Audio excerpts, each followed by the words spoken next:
कहानी पढ़ेंगे सिक्का बदल गया। प्रारंभ करते हैं लेखक परिचय से। कृष्ण सूक्ति हिंदी साहित्य की एक प्रमुख और प्रभावशाली कथाकार थी, जिन्हें उनके बेबाक लेखन, स्त्री चेतना और पंजाबी हिंदी मिश्रित अनूठी भाषा शैली के लिए जाना जाता है। मित्रों, मार्जनी और जिंदगी नामा साहित्य अकादमी पुरस्कार 1980 से पुरस्कृत है। जैसी कृतियों के लिए प्रसिद्ध सूक्ति को 2017 में ज्ञानपीठ पुरस्कार से सम्मानित किया गया था। कृष्ण सूक्ति का सामान्य परिचय।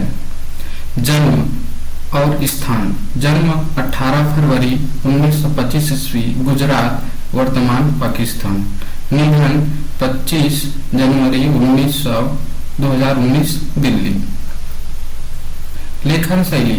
उनकी भाषा में जानदार जीवात्मांत पंजाब की सूंधी महक और पात्रों के अनुसार भाषा बदलने की अद्भुत क्षमता है। मुख्य विषय स्त्री पुरुष संबंधों का यथार्थ चित्रण, विभाजन की त्रासदी, ग्रामीण जीवन और सामाजिक नैतिक बहस। प्रमुख विधाएं उपन्यास, लंबी कहानी, संस्मरण। प्रमुख कृतियां उपन्यास जिंदगी नामा, मित्रों मर्जानी, डार से बिछुड़ी, सूरजमुखी, अंधेरे के दिलो दानिश, ये लड़की। कहानी संग्रह बादलों के घेरे, सिक्का बदल गया, प्रसिद्ध कहानी। संस्मरण या अन्य हम हसमत सूक्ति एक सोहबत। सम्मान अवार्ड साहित्य अकादमी पुरस्कार 1980 जिंदगी नामा के लिए, साहित्य अकादमी फेलोशिप पुरस्कार 1996, ज्ञानपीठ पुरस्कार 2017, सलाका सम्मान। ये सभी सम्मान से सम्मानित किया गया है कृष्ण सूक्ति जी को। ठीक है। कृष्ण सूक्ति ने हिंदी साहित्य में एक ऐसे समय में बेबाक स्त्री पात्रों को गढ़ा जब इस पर विमर्श करना वर्जित माना जाता था। उनकी रचनाएं भारतीय साहित्य में विशिष्ट स्थान रखती हैं। सिक्का बदल गया 1948 ईस्वी में प्रकाशित। इस कहानी के प्रमुख पात्र निम्नलिखित हैं। साहनी मुख्य पात्र एक स्वाभिमानी, उदार और धार्मिक वृद्ध महिला जो जमींदार शाहजी की विधवा है और विस्थापन का दर्द झेलती है। शेरा साहनी का पूर्व नौकर जिसे उसने पाला था, लेकिन अब विभाजन के कारण बदला हुआ और विद्रोही पात्र है। हुसैना शेरा की पत्नी जो व्यवहारिक और सीधी सादी महिला है। दाऊद खान गांव का थानेदार जो बदलती सत्ता और साहनी के प्रति अपनी सहानुभूति के बीच फंसा है। बेगू पटवारी अवसरवादी पात्र जो नई सत्ता के साथ ढल जाता है। मुल्ला इस्माइल संवेदनशील और मानवीय चरित्र इत्यादि। प्रारंभ होता है कहानी का। खद्दर की चादर ओढ़े, हाथ में माला लिए साहनी जब दरिया के किनारे पहुंची तो पाँव फट रही थी।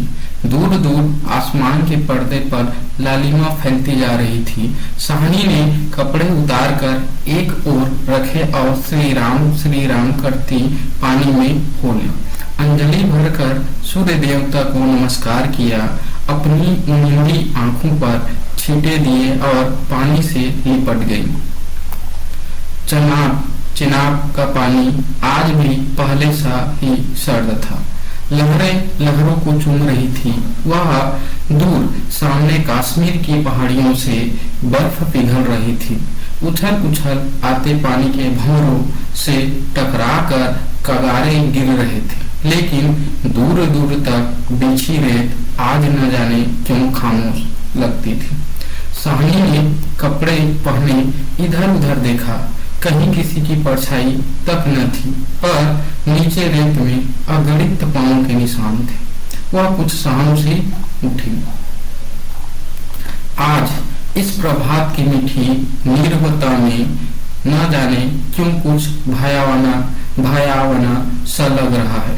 वह पिछले 50 वर्षों से यहाँ नहाती आ रही है। कितना लंबा अरसा है। साहनी सोचती है, एक दिन इसी दुनिया के किनारे वह दुल्हन बनकर उतरी थी और आज शाहजी नहीं, उसका वह पढ़ा लिखा लड़का नहीं, आज वह अकेली है। शाहजी की लंबी चौड़ी हवेली में अकेली है, पर नहीं, यह क्या सोच रही है। वह सवेरे सवेरे अभी भी दुनियादारी से मन नहीं फिरा उसका। साहनी ने लंबी सांस ली और श्री राम करती बाजरे के खेतों से होती घर की राह ली। कहीं कहीं लिपे पुते आंगनों पर से धुआं उठ रहा था। टन टन बैलों की घंटी बज उठती थी। फिर भी कुछ बंधा सा लग रहा है। जमने वाला कुआं भी आज नहीं चल रहा है। ये शाह जी की ही असामियां हैं। साहनी ने नजर उठाई। यह मीलों फैले खेत अपने ही हैं। भरी भराई नई फसल को देखकर साहनी किसी अपनत्व के मुंह में भीग गई। यह सब शाह जी की बरकतें हैं। दूर दूर गांवों तक फैली हुई जमीनों में कुएं सब अपने हैं। साल में 3 फसल, जमीन तो सोना उगलती है।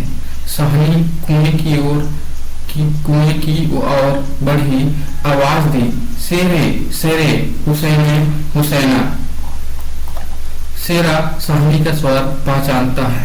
वह न पहचानेगा। अपनी मां जैना के मरने के बाद वह साहनी के पास ही पल कर बड़ा हुआ। उसने पास पड़ा गड़ासा सटाले के ढेर के नीचे सरका दिया। हाथ में हुक्का पकड़कर बोला, ए हुसैना। साहनी की आवाज उसे कैसे हिला गई है। अभी तो वह सोच रहा था कि उस साहनी की ऊंची हवेली की अंधेरी कोठरी में पड़ी सोने चांदी की संचियां उठाकर कि तभी शेरा गुस्से से भर गया। किस पर निकाले अपना क्रोध। साहनी पर चीख कर बोला, ए मर गई क्या, रब तुम्हें मौत दे। हुसैना आटे वाली कनाली एक और रख जल्दी जल्दी बाहर निकल आई। आती हूँ। क्यों छावेले, सुबह सुबह तड़पाता है। अब तक साहनी नजदीक पहुंच चुकी थी। शेरे की तेजी सुन चुकी थी। प्यार से बोली, हुसैना, यह वक्त लड़ने का है। वह पागल है तो तू ही जिगरा कर लिया कर। जिगरा, हुसैना ने मान भरे स्वर में कहा। साहनी, लड़का आखिर लड़का ही है। कभी शेरे से भी पूछा है कि मुंह अंधेरे ही क्यों गालियां बरसाई है इसने। साहनी ने लाड़ से हुसैना की पीठ पर हाथ फेरा। हंसकर बोली, पगली, मुझे तो लड़के से बहू प्यारी है। शेरे, हाँ साहनी, मालूम होता है रात को कल्लूवाल के लोग आए हैं यहाँ। साहनी ने गंभीर स्वर में कहा। शेरे ने जरा रुक कर घबरा कर कहा, नहीं साहनी। शेरे के उत्तर की अनसुनी कर साहनी जरा चिंतित स्वर से बोली, जो कुछ भी हो रहा है अच्छा नहीं। शेरे, आज शाह जी होते तो शायद कुछ बीच बचाव करते, पर साहनी कहते कहते रुक गई। आज क्या हो रहा है। साहनी को लगा जैसे जी भर आ रहा है। शाह जी को बिछड़े कई साल बीत गए, पर आज कुछ पिघल रहा है। शायद पिछली स्मृतियां। आंसुओं को रोकने के प्रयत्न में उसने हुसैना की ओर देखा और हल्के से हंसी पड़ी। और शेरा सोच ही रहा है क्या कह रही है साहनी। आज साहनी क्या, कोई भी कुछ नहीं कर सकता या होके रहेगा। क्यों न हो। हमारे ही भाई बंधु से सूद लेकर शाह जी सोने की बोरियां तोड़ा करते थे। प्रतिहिंसा की आग शेरे की आंखों में उतर आई। गरासे की याद हो आई। साहनी की ओर देखा। नहीं, शेरा इन पिछले दिनों में 30-40 कत्ल कर चुका था, पर वह ऐसा नीच नहीं। सामने बैठी साहनी नहीं। साहनी के हाथ उसकी आंखों में तैर गए।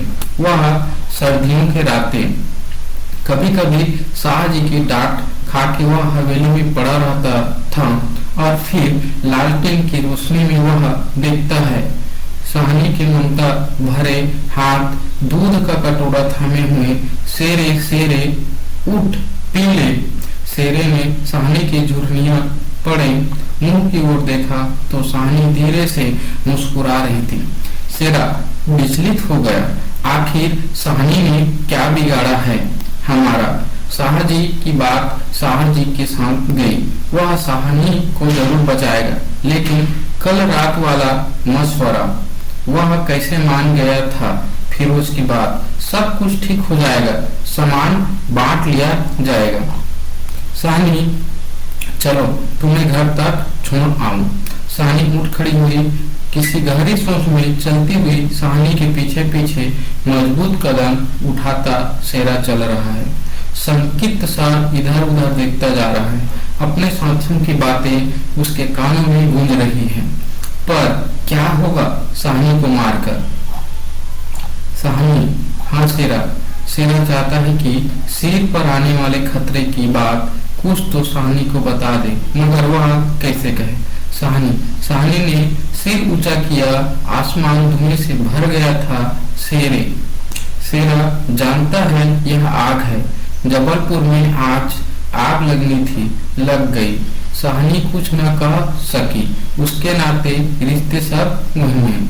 हवेली आ गई। साहनी ने शून्य मन से डेहरी में कदम रखा। शेरा कब लौट गया उसे कुछ पता नहीं। दुर्बल सी देह और अकेली, बिना किसी सहारे के न जाने कब तक नहीं पड़ी रही साहनी। दोपहर आई और चली गई। हवेली खुली पड़ी। आज साहनी नहीं उठ पा रही, जैसे उसका अधिकार आज स्वयं ही उससे छूट रहा है। साहनी शाहजी के घर की मालकिन, लेकिन नहीं, आज मुंह नहीं हो रहा, मानो पत्थर हो गई हूँ। पड़े पड़े सांझ हो गई, पर उठने की बात फिर भी नहीं सोच पा रही। अचानक रसूली की आवाज सुनकर चौंक उठी। साहनी सुनो, ट्रकें आती हैं लेने। ट्रकें? साहनी इसके सिवा और कुछ न कह सकी।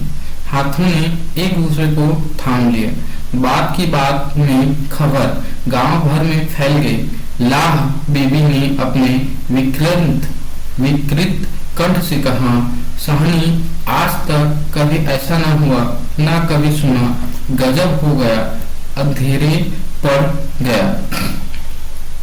साहनी मूर्तिवत वहीं खड़ी रही। नवाब बीबी ने स्नेह सनी उदासी से कहा, साहनी हमने तो कभी न सोचा था। साहनी क्या कहे कि उसी ने ऐसा सोचा था। नीचे से पटवारी बेगू और जैलदार की बातचीत सुनाई दी। साहनी समझी कि वक्त आन पहुंचा। मशीन की तरह नीचे उतरी, पर ड्योरी न लांग सकी। किसी बहुत गहरी आवाज से पूछा, कौन है वहाँ? कौन नहीं है आज वहाँ? सारा गांव है जो उसके इशारे पर नाचता था। कभी उसकी आसामियां हैं जिन्हें अब उसने अपने नाते रिश्तों से कभी कम नहीं समझा। लेकिन नहीं, आज उसका कोई नहीं, आज वह अकेली है। यह भीड़ की भीड़, उनमें कुल्लू बांध के जाट, वह क्या सुबह ही न समझ गई थी। बेगू, पटवारी और मस्जिद के मुल्ला इस्माइल ने जाने क्या सोचा, साहनी के निकट आ खड़े हुए। बेगू आज साहनी की ओर देख नहीं पा रहा। धीरे से जरा गला साफ करते हुए कहा, साहनी रब को यही मंजूर था। साहनी के कदम डोल गए, चक्कर आया और दीवार के साथ लग गई। इसी दिन के लिए छोड़ गए थे साहजी उसे। बेजान सी साहनी की ओर देखकर बेगू सोच रहा है क्या गुजर रही है साहनी पर, मगर क्या हो सकता है, सिक्का बदल गया है। साहनी का घर से निकलना छोटी सी बात नहीं। गांव का गांव खड़ा है, हवेली के दरवाजे से लेकर उस दायरे तक जिसे शाहजी ने अपने पुत्र की शादी में बनवा दिया था। गांव के सब फैसले, सब मशवरे यही होते रहे हैं। इस बड़ी हवेली को लूट लेने की बात भी यही सोची गई थी। यह नहीं कि सामने कुछ न जानती हो, वह जानकर भी अनजान बनी रही। उसने कभी बैर नहीं जाना, किसी का बुरा नहीं किया, लेकिन बूढ़ी साहनी यह नहीं जानती कि सिक्का बदल गया है। देर हो रही थी। थानेदार दाऊद खां जरा अकड़ कर आगे आया और डेवरी पर खड़ी जड़ निर्जीव छाया को देखकर ठिठक गया। वही साहनी है जिसके शाहजी उसके लिए दरिया के किनारे खेमे लगवा दिया करते थे। यह तो वही साहनी है जिसने उसकी मंगेतर को सोने के कर्णफूल दिए थे मुंह दिखाई में। अभी उसी दिन जब वह लीग के सिलसिले में आया था तो उसने उदंडता से कहा था, सहनी भागोवाल मस्जिद बनेगी, 300 रुपया देना पड़ेगा। सहनी ने अपने उसी सरल स्वभाव से 300 रुपये दिए थे और आज साहनी दाऊद खान ने आवाज दी, वह थानेदार है, नहीं तो उसका स्वर शायद आंखों में उतर आता। सहनी गुमसुम कुछ न बोल पाई। सहनी डेवरी के निकट जाकर बोला, देर हो रही है सहनी, धीरे से कुछ साथ रखना हो तो रख लो, कुछ साथ बांध लिया है सोना चांदी। सहनी अस्पष्ट स्वर से बोली, सोना चांदी?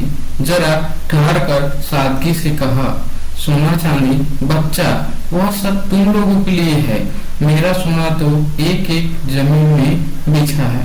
दाऊद खां लज्जित सा हो गया।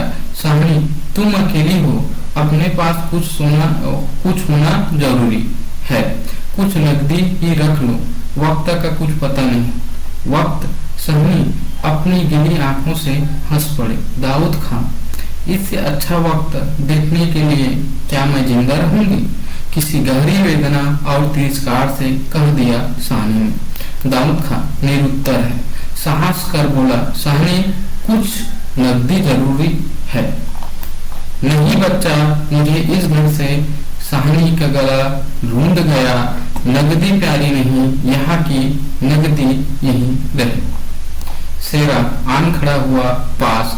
दूर खड़े खड़े उसने दाऊद खां को सहनी के पास देखा तो शक गुजरा कि हो ना हो कुछ मार रहा है सहनी से। खां साहिब, देर हो रही है। सहनी चौंक पड़ी। देर? मेरे घर में मुझे देर? आंसुओं की भंवर में न जाने कहां से विद्रोह उमड़ पड़ा। मैं पुरखों के इस बड़े घर की रानी और यह मेरे ही अन्न पर पले हुए। नहीं, यह सब कुछ नहीं। ठीक है, देर हो रही है, देर हो रही है। सहनी के कानों में जैसे यही गूंज रहा है, देर हो रही है पर नहीं। सहनी रो रो कर नहीं, शाम से निकलेगी इस पुरखों के घर से, मान ये लांघेगी यह देहरी जिस पर एक दिन वह रानी बनकर आ खड़ी हुई थी। अपने लड़खड़ाते कदमों को संभाल कर सहनी ने दुपट्टे से आंखें पोंछी और डेहरी से बाहर हो गई। बड़ी बुढ़िया रो पड़ी। उनके दुख सुख की साथी आज इस घर से निकल पड़ी है। किसकी तुलना हो सकती थी इसके साथ? खुदा ने सब कुछ दिया था, मगर दिन बदले, वक्त बदले। सहनी ने दुपट्टे से सिर ढाक कर अपनी धुंधली आंखों में से हवेली को अंतिम बार देखा। शाहजी के मरने के बाद भी जिस कुल की अमानत को उसने सहेज कर रखा, आज वह उसे धोखा दे गई। सहनी ने दोनों हाथ जोड़ लिए। यह अंतिम दर्शन था, यही अंतिम प्रणाम था। सहनी की आंखें फिर कभी इस ऊंची हवेली को न देख पाएगी। प्यार ने जोर मारा। सोचा, एक बार घूम फिर कर पूरा घर क्यों न देख आई मैं। जी छोटा हो रहा है, पर जिनके सामने हमेशा बड़ी बनी रही है, उनके सामने वह छोटी न होगी। इतना ही ठीक ही है। सब कुछ हो चुका। सिर झुकाया। डेयरी के आगे कुलवती की आंखों से निकलकर कुछ बूंदे चू पड़े। सहनी चल पड़ी। चल दी। ऊंचा सा भवन पीछे खड़ा रह गया। दाऊद खां, शेरा, पटवारी, जैलदार और छोटे बड़े, बच्चे, बूढ़े, मर्द, औरत सब पीछे पीछे। ट्रकें अब तक भर चुकी थी। साहनी अपने को खींच रही थी। गांव वालों के गलों में जैसे धुआं उठ रहा है। खूनी शेरे का दिल टूट रहा है। दाऊद खान ने आगे बढ़कर ट्रक का दरवाजा खोला। साहनी बढ़ी। इस्माइल ने आगे बढ़कर भारी आवाज से कहा, साहनी, कुछ कह जाओ। तुम्हारे मुंह से निकली आशीष झूठ नहीं हो सकती। और अपने साफे से आंखों का पानी पोंछ लिया। साहनी ने उठती हुई हिचकी को रोककर रूंधे रूंधे से कहा, रब तुम्हें सलामत रखे बच्चा, खुशियां बख्शे। वह छोटा सा जन समूह रो दिया। जरा भी दिल में मैल नहीं साहनी के, और हम साहनी को नहीं रख सके। शेरे ने बढ़कर साहनी के पांव छुए। साहनी कोई कुछ नहीं कर सका। राज ही पलट गया। साहनी ने कांपते हुए हाथ शेरे के सिर पर रखा और रुक रुक कर कहा, तुम्हें भाग लगे चलना। दाऊद खान ने हाथ का संकेत किया। कुछ बड़ी बुढ़िया साहनी के गले लगी और ट्रक चल पड़ी। अन्न जल उठ गया। वह हवेली, नई बैठक, ऊंचा चौबारा, बड़ा पसार एक एक करके घूम रहे हैं साहनी की आंखों में। कुछ पता नहीं ट्रक चल रहा है या वह स्वयं चल रही है। आंखें बरस रही है। दाऊद खां विचलित होकर देख रहा है इस बूढ़ी साहनी को। कहाँ जाएगी अब वह? साहनी मन में मैल न लाना। कुछ कर सकते तो उठाना रखते। वक्त ही ऐसा है। राज पलट गया है। सिक्का बदल गया है। रात को साहनी जब कैंप में पहुंचकर जमीन पर पड़ी तो लेटे लेटे आहत मन से सोचा, राज पलट गया है। सिक्का क्या बदलेगा? वह तो मैं वहीं छोड़ आई। और शाह जी की साहनी की आंखें और भी गीली हो गई। आसपास के हरे हरे खेतों से घिरे गांव में रात खून बरस रही थी। शायद राज पलटा भी खा रहा था और सिक्का बदल रहा था। ये थी दोस्तों हिंदी की कहानी सिक्का बदल गई कृष्णा सोपती जी का। वीडियो पसंद आए तो लाइक कीजिए, सब्सक्राइब कीजिए। धन्यवाद।